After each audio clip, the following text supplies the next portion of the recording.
Call to order the 948th meeting of the Directors of MSAD 27. Christine Thibodeau. Here. Shannon Lugden is not here. Joe was in. Here. Donna Bell is here. Here. Tanya was in. Here. Toby Gendreau here. Rory Collins. Here. And it's a good time to introduce our student reps. We have Tobias Naranja and Hayden Sosia. Hi. Welcome aboard. Welcome aboard.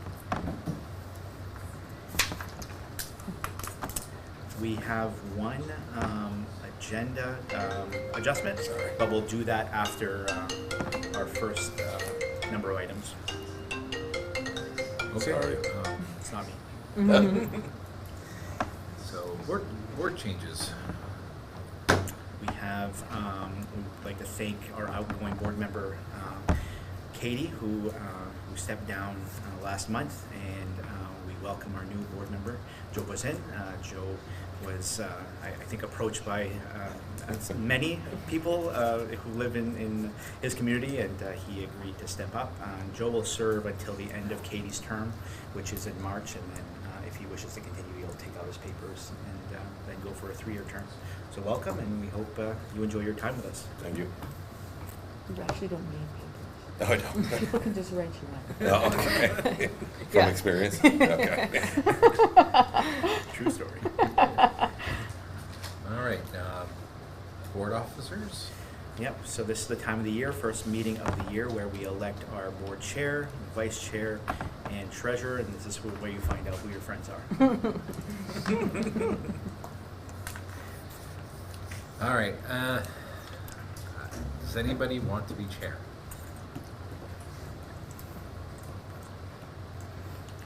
I nominate Toby Gendreau. I second. So I thought this was going to go. Any discussion? Your second, who's second? I seconded, she nominated. All those in favor? Opposed? Thank you. Vice chair. Who was our current vice chair? Me. You. What was, Katie was The treasurer. treasurer, yeah. Actually, Shannon became de facto treasurer after Katie. Okay, I knew Oh, Katie yes. had a Oh, space, so, yes. okay. Are you interested in doing it again? I don't mind staying on as vice chair. I move. Second. Perfect. Any discussion? Seeing none, all those in favor? Thank you. Treasurer, Shannon said if we wanted to continue to allow her to do that, we could. Oh. I don't think those are the words she used. I think stick her with it, we could. Unless anybody present is interested in doing that, it's generally a position that doesn't really ever have to do anything, but, because it's like the Postmaster General, right, Yes. after everyone else is gone. Mhm. Yep. So. I make a motion. For For Shannon. motion. Shannon. Yeah. I second. Thank you. Any discussion? Seeing none, all those in favor? Unanimous? All right, we got some changes, Ben. Yeah, just one adjustment. We're going to bring a new hire recommendation to you that was recommended today, and that's for an FKES Educational Technician 1-on-1. Good.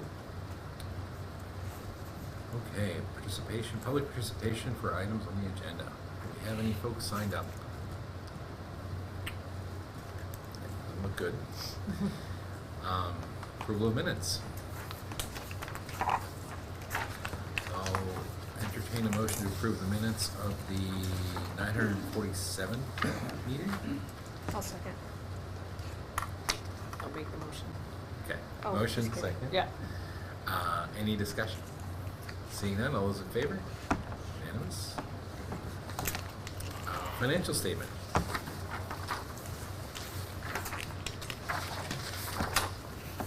Just before we take the motion, are there any questions on the financial statement?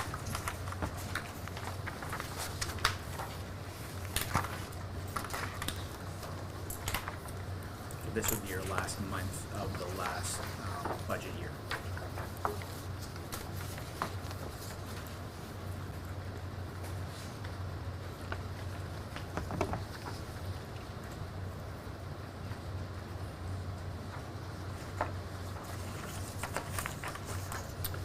I'll ask Shannon's question where she's not here. Is there anything we should be concerned about? No, this year was uneventful. We actually, if you look at the revenues, we collected $14,473,000. And the expenses were $14,178,000, so $300,000 surplus. But then there's also the carry forward that comes back into the pot. So we did okay. I'll entertain a motion. I'll make a motion. Thank you. And I'll second. Thank you. Any further discussion? Seeing none, all those in favor? Unanimous. Superintendent. So I have a couple items for you. First one is our back-to-school workshop, and I did provide you with an agenda for that. In February, I got to see a gentleman by the name of Jimmy Cassis, who was presenting to the Superintendent's Association down in Portland. After that presentation, I immediately purchased his book, read his book. I cheat. I listen to it, audiobook while I drive. And we put in some different elements from that book as an administrative team, such as interviewing staff. You know, even though some of these folks have worked years for us, they haven't had the opportunity to interview with their superintendent again. So there's just an activity I did with them, and some of them interviewed some of their staff. It's just to find out how we're supporting one another, and you know, what are some things that are working and things that aren't. And the whole theory behind it is taking care of your people, and then understanding that everybody that we have that works for our schools is somebody we hired. And if they became fantastic after that hire, why? And if they didn't, why? And it's, you know, looking into, you know, the whole why of people. And it's all about just, you know, paying attention to how we care for one another. So that led me to reaching out to Jimmy afterwards and say, hey, is there something that you can do for us up here to start the school year? Our staff, we're currently working at the end of the school year on making staff matrices for expected behavior of staff. We already have those for the students, but the staff were engaged in making those in each school, and it was you know, a pretty engaging process where, you know, having conversations with staff about what does it mean to be honest in, you know, in the workplace. What does it mean to be engaged and invested as a, you know, as an employee. So Jimmy put me in contact with his co-author, Joy Kelly, who wrote the book Handle with Care together. And Joy and I connected, and I started talking about what we were doing and our core values, and she started talking about her core principles and Handle with Care, and we kind of did a crosswalk between, you know, oh, that core principle means honesty, and that core principle means engage and invested. So Joy is going to be coming here on August 19 and delivering a message of how we utilize those core values, and she's going to connect it to her book, and how those type of things really transcend, you know, the way that we behave as adults really sets the tone in schools. We can put banners on the wall that say treat others with respect, but we don't see that all the time from the adults. You know, it can't be just an expectation from the students. It has to be an adult expectation as well. So that's kind of the whole you know, 5-second review of what our workshop's going to be about, and then Joy's going to give us breakout sessions for the afternoon, so we can lead those by school and talk about, you know, how we're going to engage with the process throughout the year. Each staff member that's going to the workshop is getting a copy of the book, Handle with Care, and we're going to implement a plan throughout the whole entire school year for each of our early releases, how we're going to read a chapter and then review and dial back on how we're doing as a school and how we're really engaged with this process. So you'll see the rough agenda. It is here at Community High School. Last Valley Unified Workshop was in Madawaska, so we tend to rotate, and we're hoping it's going to be a worthwhile event. Any questions? We also have our administrator retreat. That's tomorrow, and you have an agenda for that as well. Every year, our administrators get together from the three school districts, and we have a full day dedicated to planning out our school year. This agenda's already changed since you got this copy because it's a workflow. The last change was our venue. We were looking at going to the Fort Kent Outdoor Center, and they have no AC. And it's 95 degrees out tomorrow, so that wasn't going to work very well.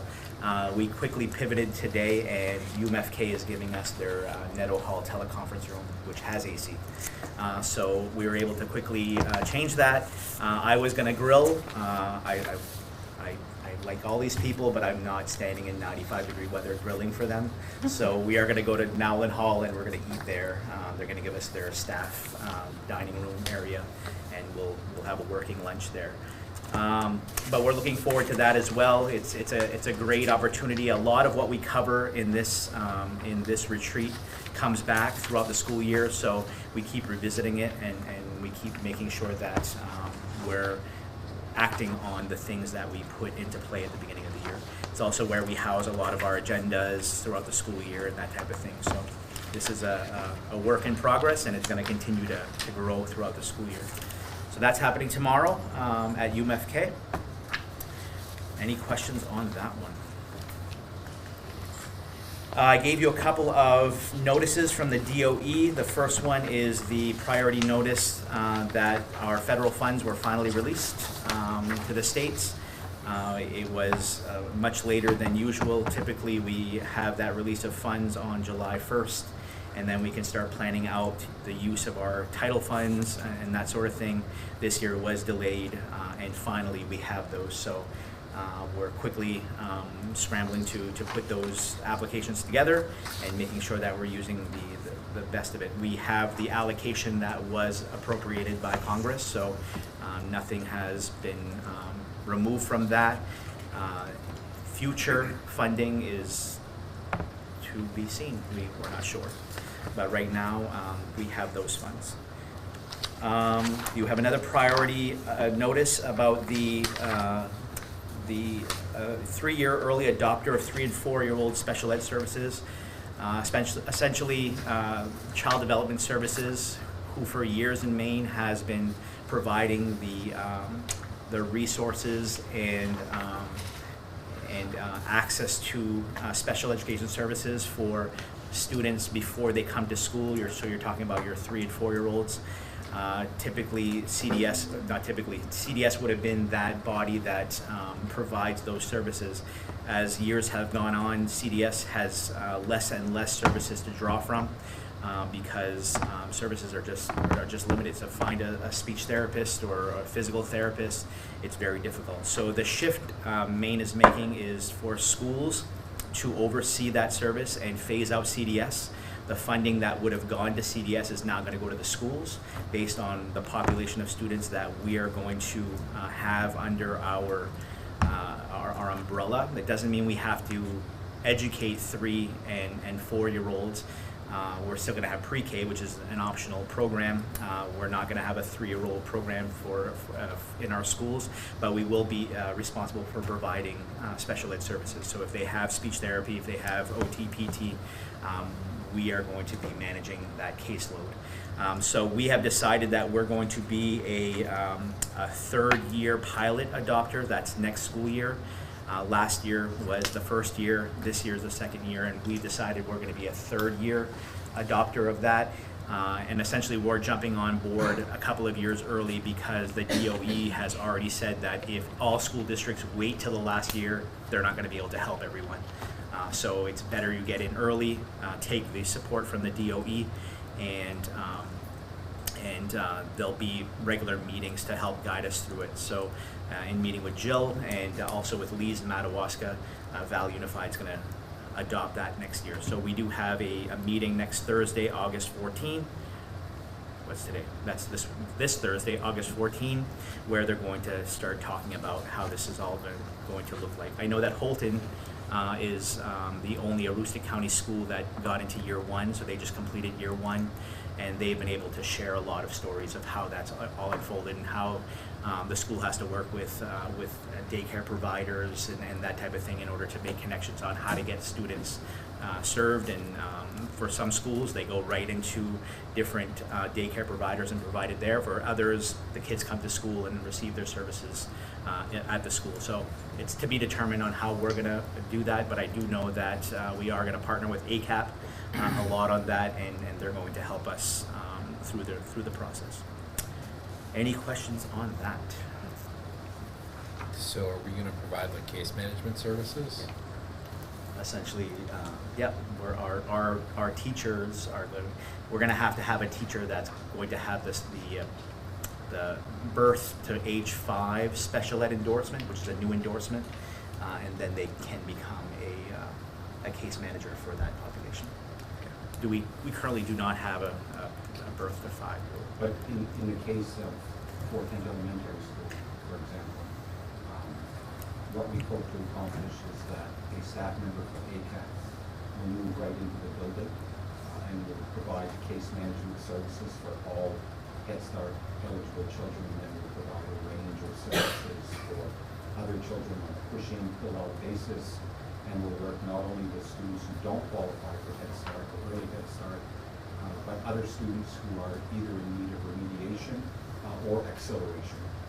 And in addition, that teacher will co-teach within the classroom with our pre-K teachers and provide certain elements of the curriculum, focusing primarily on the social and emotional learning aspects of the students. Apparently Maine is late to the game in this. I believe we're one of only 2 or 3 states that hasn't transitioned to schools being in charge of 3-year-old transitions.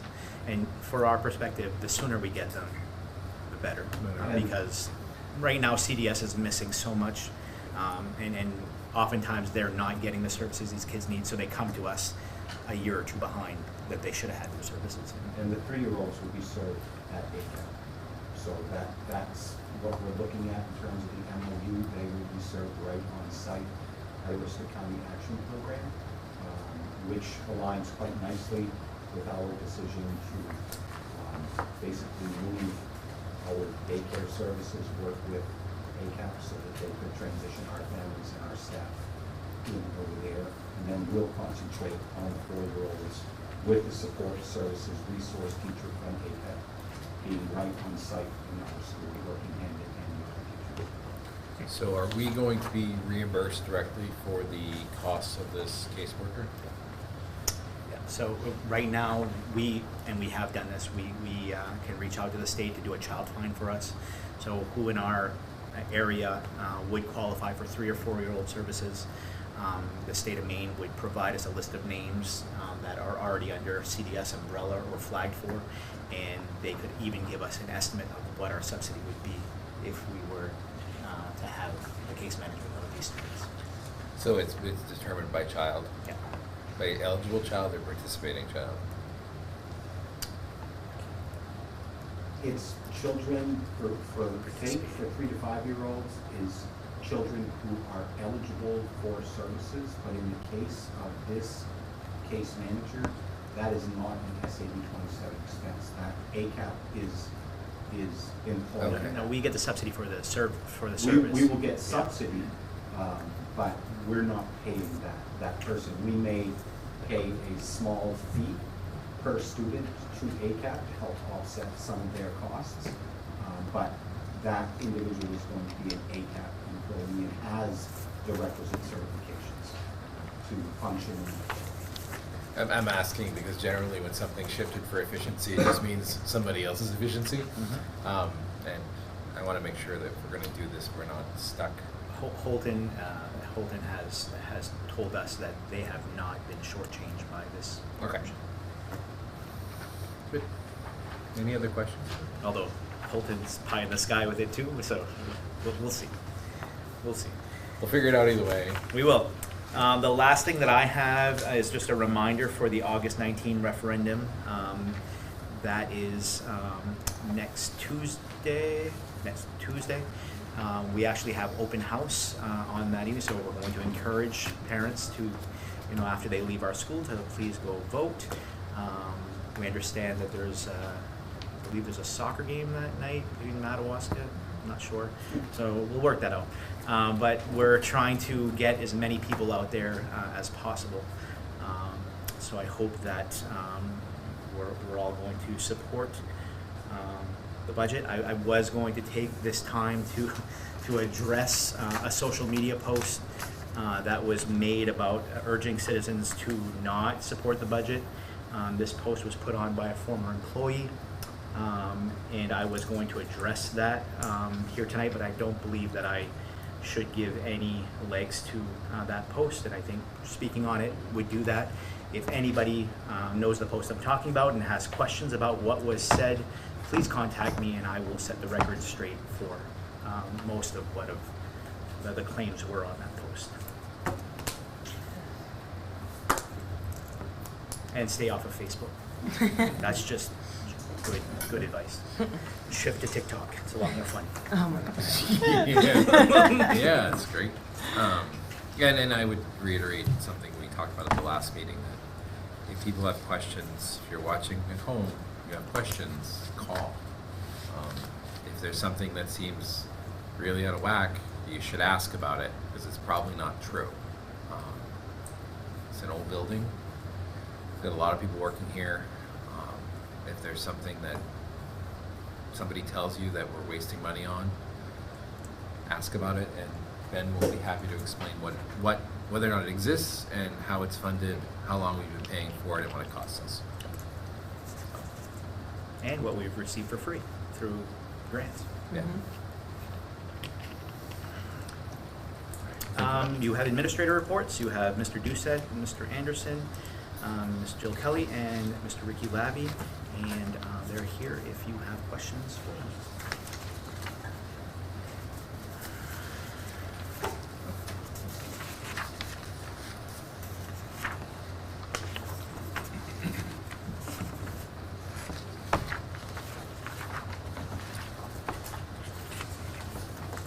All right, I have to ask, the vaping sensor recording the kids in the bathroom? No. Okay. It doesn't record, no, Tobias and Hayden aren't aware of this, so we had.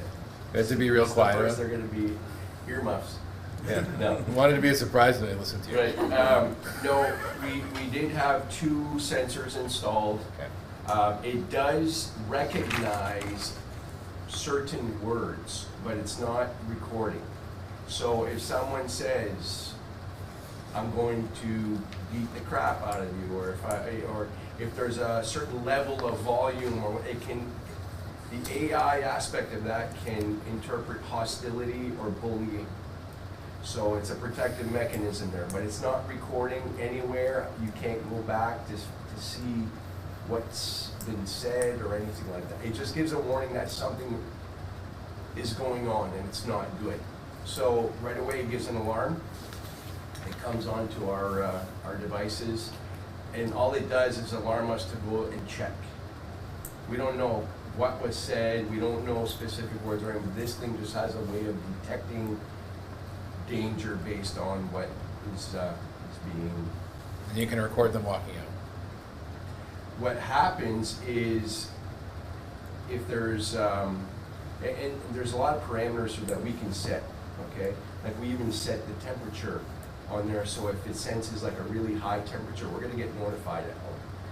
If it's very cold, we'll get notified, because that could be the heat. Could be a ghost. You know, there's a lot of things, you know what I mean? So, but it also will tell us if there's THC that was sensed. It'll tell us if there was molecules from nicotine vape that was sensed. But it will link an alarm to the camera to prompt the camera to record. Right outside those restrooms, yeah. Right. So if somebody says words that are offensive to the AI, they'll be recorded. They're not being recorded. When Well, they come out. on video, yeah. Okay. I don't like it still. I think it's an invasion of privacy. It's not a video though, right? It's just a sensor.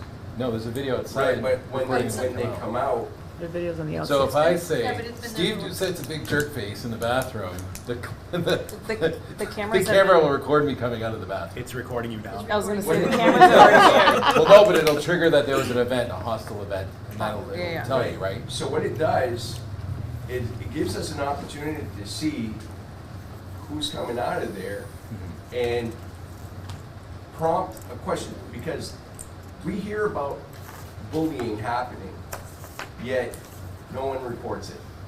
So we have to take active measures to prompt people. It's like, hey, is there something going on in there? Is everything okay or whatever? And if they say, nothing happened there, well, that's all we have for information, is that it was probably something, you know? So, I think it's a step in the direction for safety, not as much invasion, because I think invasion of privacy would be knowing who said what or what was said, or none of that is available.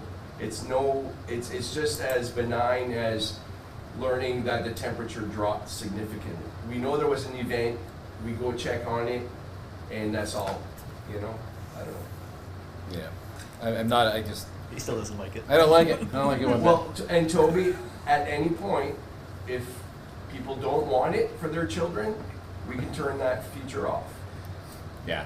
We could. Well, no, it's something to be curious to see what the parameters are. Maybe we talk about it outside of the meeting, because it makes me nervous that we're acclimating our children to a constant surveillance instead of learning to regulate their own behavior like real humans do. Real humans don't have somebody watching them go to the bathroom, having a sensor in the bathroom to determine Don't if there's spread rumors, harsh Toby, words, please. right? I just think if our kids are going to learn, they should learn in something that's more real life than something that's an AI generated nanny in the bathroom.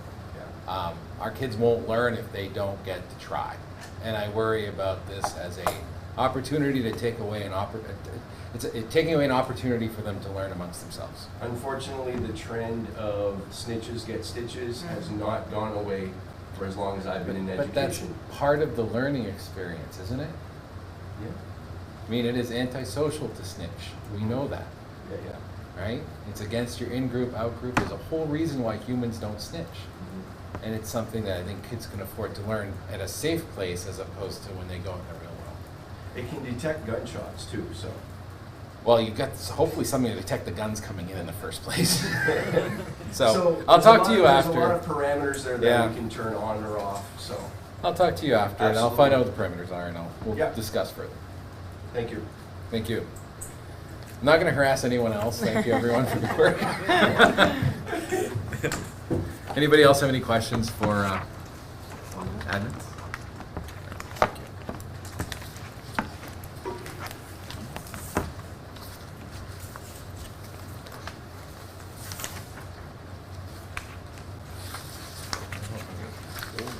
Items of business, old business. Old business. All right. On your old business, we have Recovery High School discussion. Just to bring everyone up to speed, especially Joe, who wasn't part of the process of how we got here. We pitched an idea of a Recovery High School, which essentially is an extension of CHS.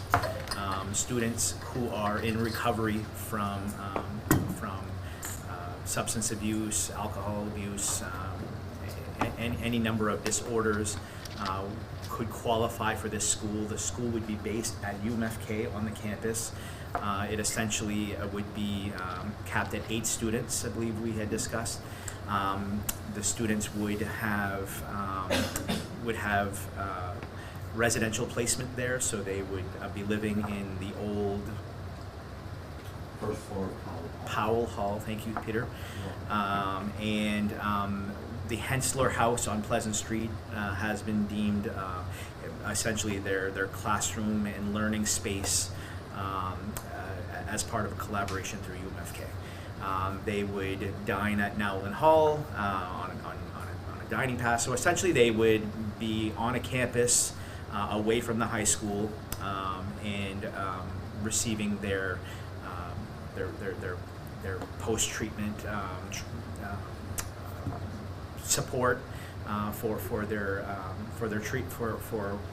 in their treatment, and living on campus until the weekends. On weekends, they would go home with a plan of how to to do well with the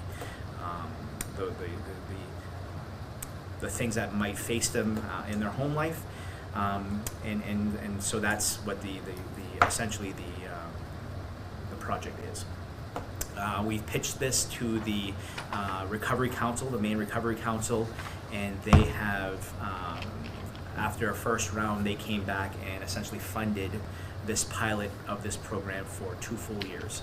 And what was the sum of money, Peter, the 2 full years? $616,000. And we were seeking a 3rd year of funding through the Attorney General's office, which to date we have not been successful in receiving. Additionally, Peter and I reached out to the Department of Education. At first, Lucian Daigle had submitted a bill to try to change the funding mechanism through the DOE to model some of what other states do. The DOE does have a funding model for a different type of concept, which is if you partner with a treatment center like Day One Treatment down in southern Maine, there is a funding mechanism for that. But that's different than what we are. Their model is kids in treatment, ours would be kids post-treatment. And their model does not have an in-house living component, or does it? Do they? They're in residential treatment Oh, centers. they are. And what the school districts down there are doing are providing the educational services within those programs. We're looking at recovery support after students come out of those environments and before they transition back into their homes, their home communities, and their home high schools on a day-to-day basis. And we're looking to reinforce their understanding of recovery capital and strengthen the likelihood that they will not be homeless. So we didn't feel that the DOE was going to budge on what they currently have in place. I didn't get the sense that they have any intention to do so because they kept pointing at us to the model they already have in place. We've secured partnerships with a lot of area agencies and different support systems that we have in town. Obviously, UMFK is a big partner in this, where they're providing us some different access to facilities. So, in discussing this with Peter, we know that we have the 2-year pilot funding. We know that there may be a potential for a 3rd year with the AG's office, but that's not guaranteed. And we now know that the Department of Education is not going to currently look at alternating their funding mechanism for this type of project. So I guess what we're coming to you to ask before we start signing off on things is, does the board want us to proceed, given the fact that budget failures have happened recently? I guess we're just looking for some guidance. I think we all can agree that this is a worthwhile endeavor, something unique.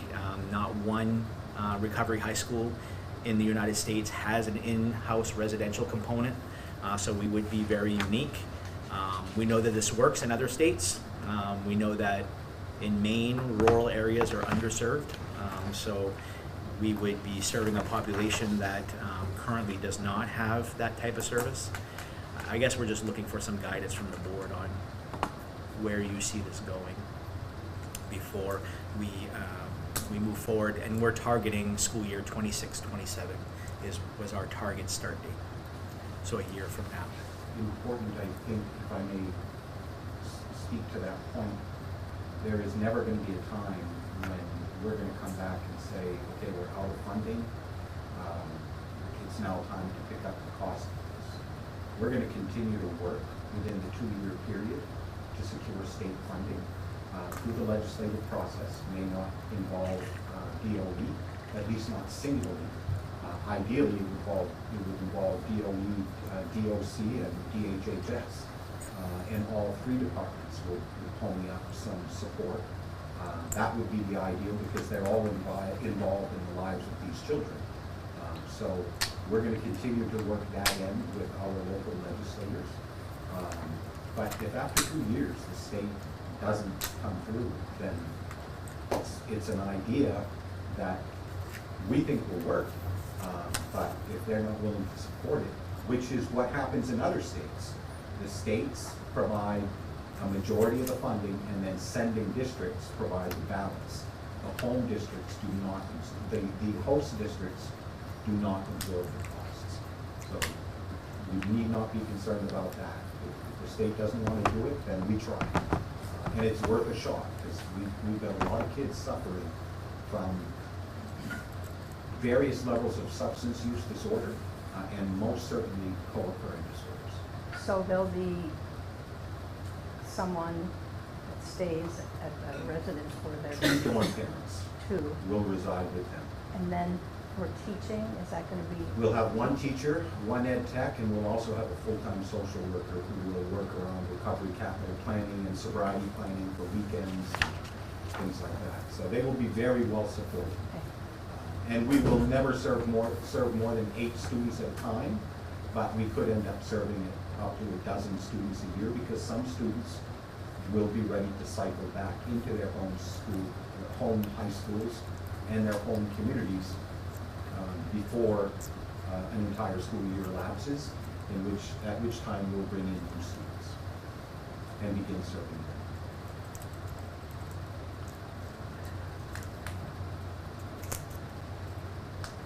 So if we don't secure funding in year 3, what would that cost the district?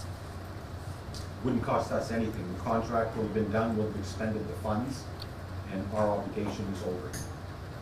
We have a 2-year contract to expend that funding. And anything that we haven't expended for whatever reason, then we just return, or it's never deposited into our accounts. So the Maine Recovery Council holds on to the money. The only part of our funding that we've obligated is what we get for subsidy for that student. So instead of that student subsidy staying here, it follows the student. It follows the student to that, which makes sense. to that particular program, much like it does follow the student to alternative education. Right. And it'll be run under the alternative education umbrella. And if we get a student from Madawaska or Caribou, their share of allocation would come to us the same way. Or Holden or Island Boys. We know that there's a need that can be met exclusively in the St. John Valley. We know that anecdotally. Talk to your building principals and deans of students, they'll tell you. But the demand is going to be another question entirely. So if we open it up to the entire county, I think we're much more likely to be able to serve the 8 students. Reach 8 students.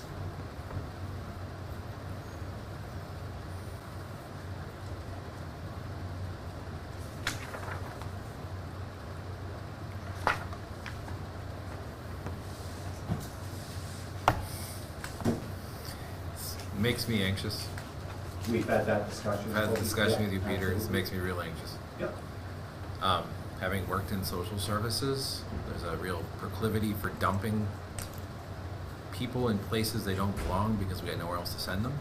And that's my worry here, is that we're going to become a dumping ground for kids who aren't in recovery, Yeah. but in acute stages of addiction. Yeah. And That's That our worries job, me. though, and we're stipulating in the materials that we send out that students must be either in recovery or have completed a recovery program, and they must have maintained sobriety for 30 days. We do know, and other recovery high schools take into consideration that there's a shortage of services, even in metropolitan Mhm. areas. And so they will look at things on a case-by-case basis with trusted referral agents. Mhm. I am not interested in being a dumping ground. I hold pretty firm on that when it comes to just traditional alternative education. yeah, So, no, I understand. Nobody ever wants that, but it doesn't come from a place of a negative place. Generally, it comes from a place of wanting to help somebody who's stuck, right? And that's where we always get in trouble, is when we try to help people who are stuck. Sometimes you just can't. yeah, and sometimes you gotta have a hard heart Yeah. when it comes to that, because you know that if you do that, if you cave, you're gonna Setting do them up. more harm than good. And having worked in social services myself, and a number of years in education, I've learned that sometimes you just have to draw the line. Yeah, I hear you. Anybody else have any questions or thoughts? Are these kids ever gonna get to mingle or with the college kids? Like, is there gonna be some way to separate? No, I'm not going to say that they're never going to be in the company of college students, but they will always be accompanied by either the teacher or the ed tech or the recovery counselor during evening hours by the dormitory parents, at least one of them. The dormitory parents will receive supervision from the recovery counselor and will, basically learn what to look for, what to be aware of when they are intermingling, but it'll never be unsupervised. And even when they go to Nowland Hall, there is a faculty dining room in that building that is part of the space that they are going to reserve specifically for our use. So they'll go in a little early, get their food, and then they're dining family style with at least one staff member, 3 meals a day. So And they will never be unsupervised. no college students reside in Powell Hall. No college students reside in Powell Hall at all. It's not residential anymore. It's a lot of faculty offices. There's a student services center. There is the Clinic. University of Maine School of Law Clinic. There's the Acadian Archives. It's attached to the library. So there are no college students there.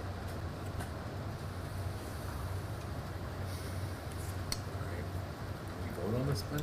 I don't, we already have an affirmative from you in the past to move forward. We're just like making sure we're good. before we Anybody start. want to pump the brakes, or are we good?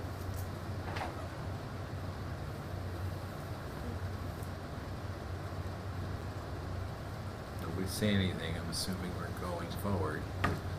I'll reiterate my concerns. I mean, we talked at length, Peter. I understand this is necessary, but this gives me the willies a little bit.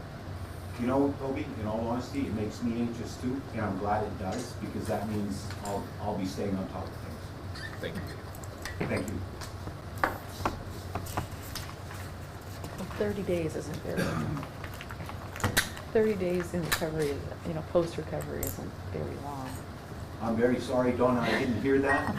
And I'm not even blinded by the color of your blouse today. So I'm not sure why I can't concentrate on You what worked, you're saying. you worked with me before. Thank you for toning it down. I'm He sorry, knows- Donna, what did you He say? knows me too well. Yes. No, I said 30 days isn't very long. It's not a huge amount of time, And- but it is a critical milestone that if you've It made it is. that far, then your chances of retaining sobriety and living a clean, sober life go up. So that's why we're looking at it as a baseline milestone. What's the percentage?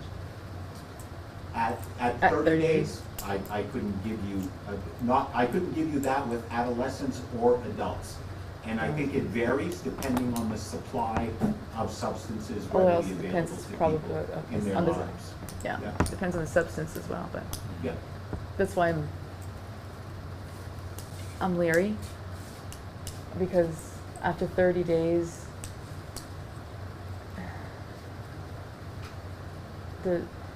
again, depending on the substance, but even after 30 days, there's still that addiction Oh, that's absolutely. very present. Absolutely. And I mean, there are people who've been clean and sober for 10 years, 20 years who Who's- relapse and pick exactly. up right where they left off. Exactly. There's never any guarantee. that's right. But we've got to reflect on where we are now, Mhm. and what we're doing now isn't adequately addressing the issue. Mhm. It's just not. I get it. Yeah. So it's time for us to try something, I think. And this is the safest bet for us.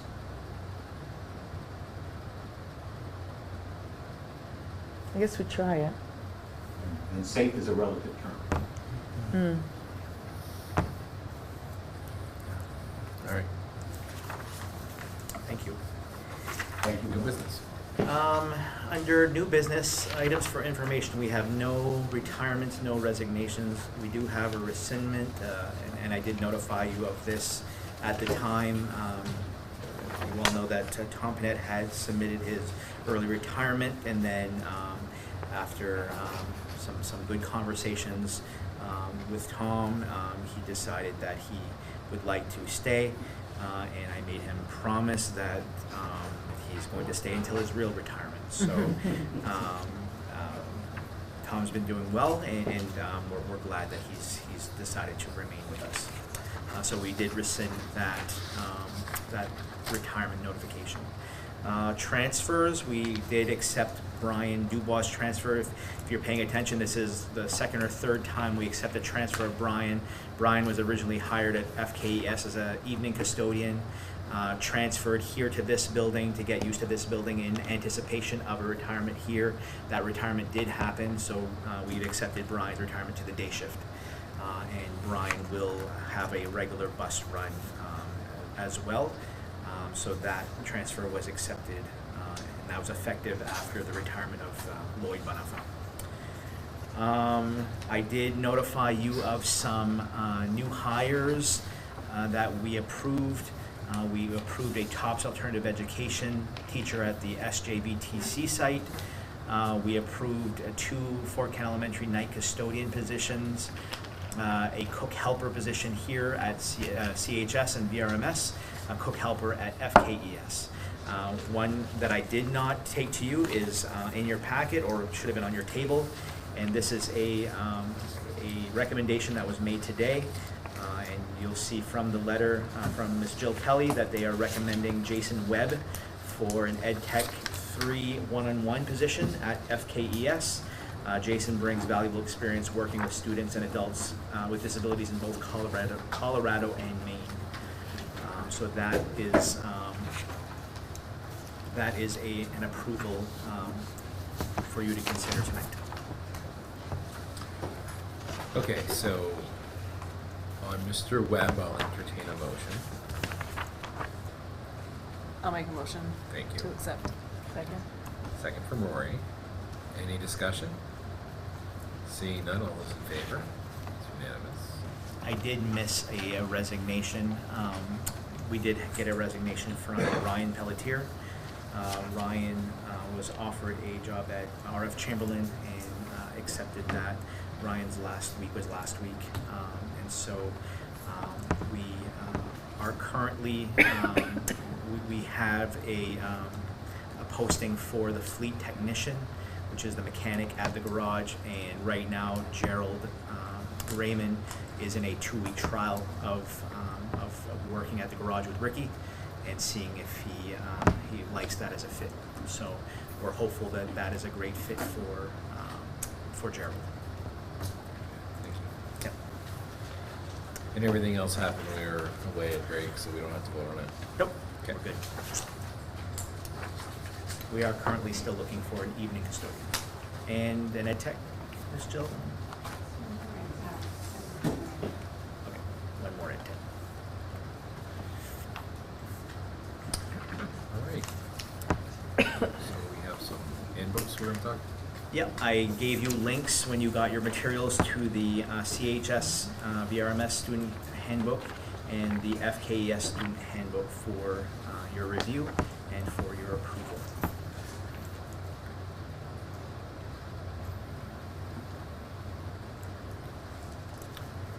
Any questions about the various handbooks?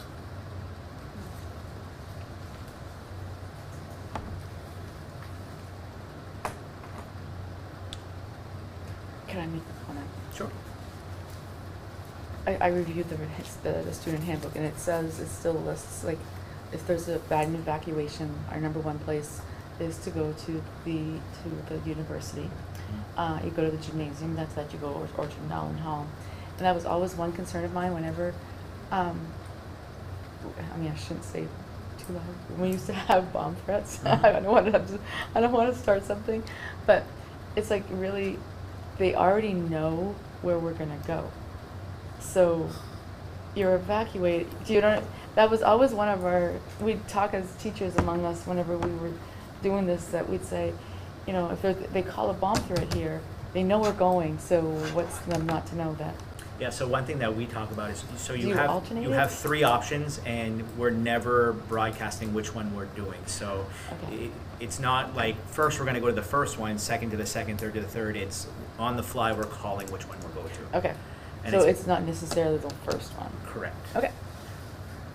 So there would have to be a lot of planning involved to, you know, this way we feel that with 3, you know, No, yeah. I think we're okay. It just seemed like when I read it, it said like, this is our first, this is our second. Yep, it does say relocation site 1, relocation site 2, but we don't choose them in order. Okay. Yeah. Did that explain that well, Steve? Kevin? Yes. Yeah. Yeah. We don't really say what those locations are. Do you have a special, like, dice in the back room? Well, there might be some factors, and it would also depend on what the situation is. Yeah. Yeah, And It's just when I read it again, I was like, oh, they still list them. I don't know, I guess in my mind, I would rather that they would not be listed at all.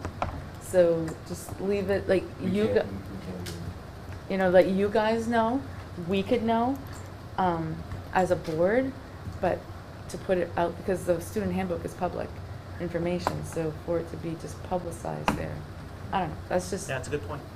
Yeah. that's just me. very valid. No, it's a good point. Well, that's a removal. Can we do that?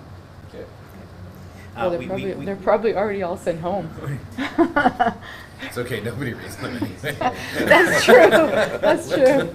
We've also talked about the fact that, you know, all those sites are very relatively close to this Yes. building. So in the event that it's something, let's say it's a biohazard thing, right? Mhm. We would evacuate, we would choose alternate sites based on what Mhm. the, you know, so we're going to the Casey Hall, we're going to, you know, so even though those 3 are written, they're not set in stone as far as those are the only places we would go. I just feel the public, if parents really want to know, like, what our protocol is, they could come in and ask us. Yep, But I don't think it should be public information. I agree. No, that's a good point. But that's just my take. No. Well, you're speaking as a former teacher too. It's a valid. Well, Mhm. yeah. It's valid. No, it's a good point. That said, a lot of our problems have been with parents. I didn't say that. I'm a teacher, I remember that too. Yeah. So, but yeah, I know, I hear you. All right, any other questions on handbooks? Okay. I'm okay with a combined motion to approve the 2025 CHS-VRMS Student Handbook, the 25-26 FKES Student Handbook, the 25-26 CHS-VRMS Comprehensive Emergency Plan, and the 25-26 FKES Comprehensive Emergency Management Plan. Can I get a motion? So moved. Thank you. And I'll second.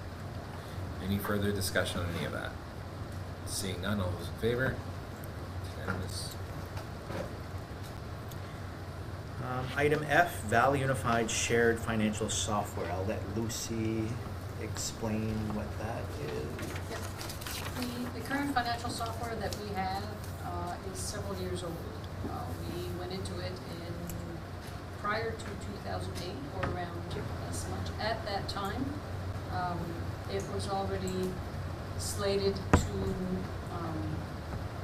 have an end date, which is not yet been identified, but they are no longer supporting any development to it. So they only do what's critically important. So if something comes into law, they will notify it, but if we want to change to a report or something like that, they will not do demands. So when we look ahead to what we should be doing is we should be transitioning to a new financial software that will provide the support and that we will align with other school districts. And we would like to do so prior to my retirement in 3 years, so that the people who will replace me will not be faced with replacing a new position and replacing a financial system in the same year. And also, this affects 3 districts.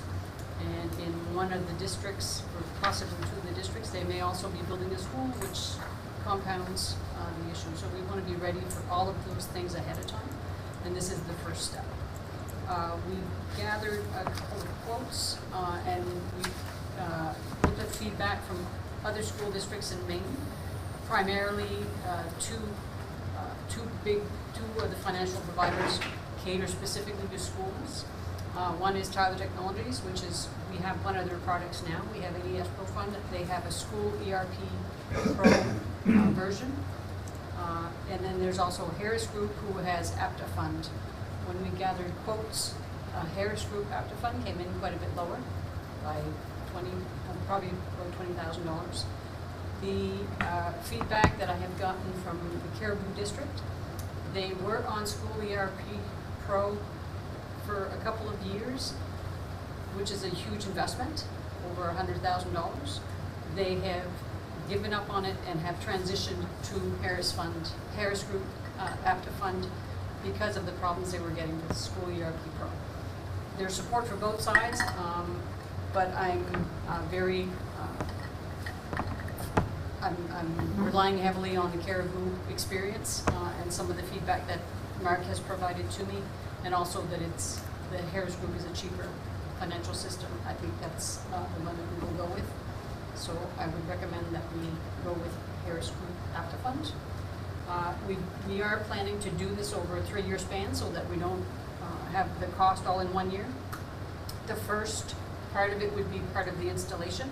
So the installation fee will be broken into the initial installation, year 1. Year 2 of our transition will be the actual putting things into place, and then the 3rd year will be paying for the final installation cost.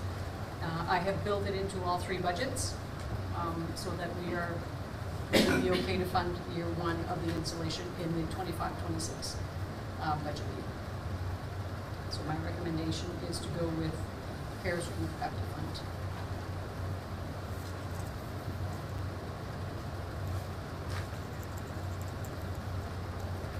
This is a continuation of a discussion we had at Valley Unified, right? Yes. Okay. Yes. The financial system itself is funded. There's the implementation fee and the purchase of the software. That's the initial installation fee. The annual maintenance and support each year is charged to the Valley Unified budget, and that is part of the funding that we actually receive as a reimbursement from the Department of Education. So the annual fee is not something that we bear on an annual basis. As long as Valley Unified exists and the Department of Education doesn't change the rule for their funding, the annual fee would be covered.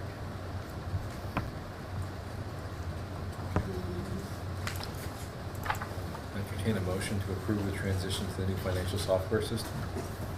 Lori, thank you. Second. Thank you. Thank you. Any discussion? Seeing none, all those in favor? Unanimous. Standing committees, my favorite part of the year. Yay! So I gave you a copy of last year's standing committees. Toby returned as chairman, Tanya as vice chair, and now we have Shannon as treasurer, but we do have to fill the standing committees. The only committee that Katie was on was the finance committee, so in theory that's the only one we have to replace. However, it's a good time to trade, if you like, or give something away in exchange for another one. And the dropout prevention attendance committee representative, which is me, I've never been contacted. I don't even. We didn't have a meeting last year. Okay. Yeah, and that's one of those committees that, you know, if we call it, you'd be the board member lead.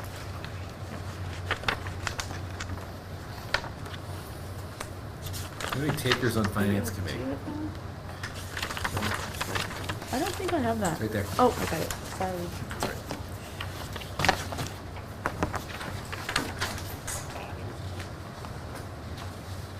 Finance committee, I knew you were gonna say we've pulled the finance committee once or twice a year, especially if we're looking at, shifting some funds or looking at a school revolving renovation grant, and whether or not we can apply a share of local dollars to that, maybe once, twice a year, nothing more than that.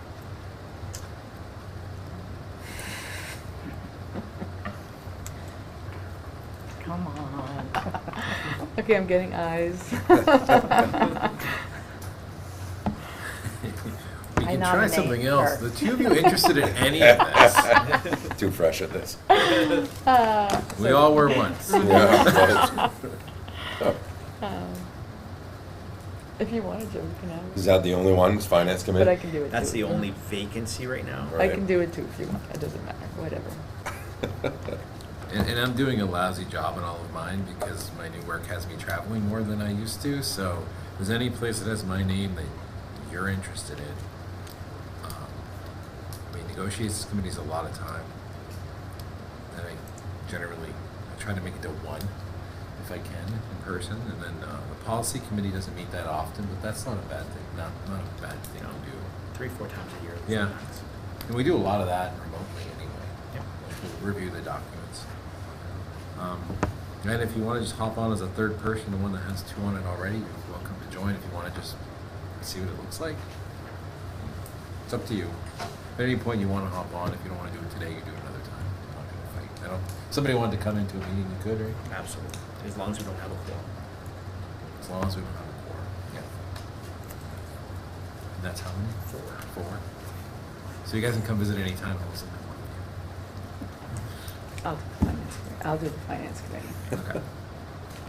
Thank you. Anybody else want out or in? All right, keep things where they are, I guess. Okay.